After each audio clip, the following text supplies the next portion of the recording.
तनरड़ा सत्यश्री जराश्रम प्रकृति कर्मी गंगाधर मेहर 164तम जन्मवार्षिकी पालन कराई। आज पवित्र राखी पूर्णिमा अवसर में स्वर्गत कवि गंगाधर मेहर 164तम जन्मवार्षिकी पालन कराई।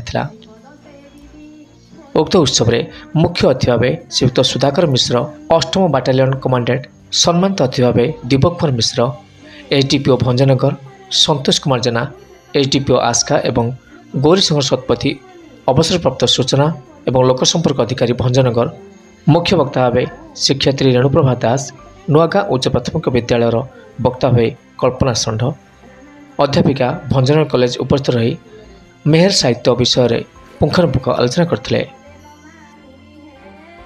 शिक्षयित्री रेणुप्रभा दास को सत्यश्री जराश्रम तरफ उपढकन एवं मानपत्र प्रदान कराइला।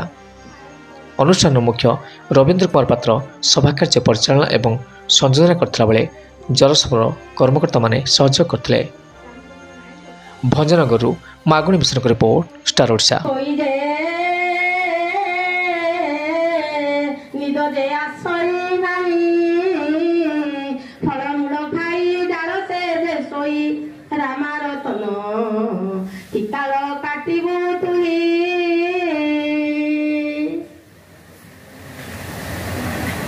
सीता तुमको मु नेबी ना तुम हंसुली तुड़ी शोले तुमको निदा आसुनी।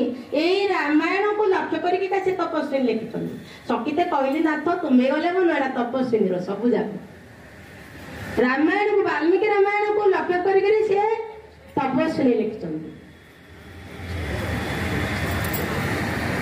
मत आनिले मो शाशुर कथा रक्षा कर पारे मो स्वामी को सब बड़े मायामर को बारंबार मुझे देवर कथा शुणिनी जहाँ मुझे एत कष्ट पाइली।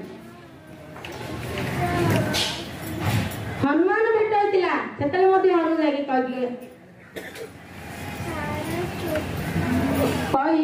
हनु हेती मात्र मोर विनय उदंत मु कहिथिबा करिथिबा पाप की क्षमा करिवे मोर कांत। हनु हे केते दिन थिब प्राण हे बोलोई दे हनु कांधरे बसाई श्रीराम पासे घेनी जीवी स्वेच्छारे मोहि केमंत प्रकारे पुरुषंग छुईबी। हनु हे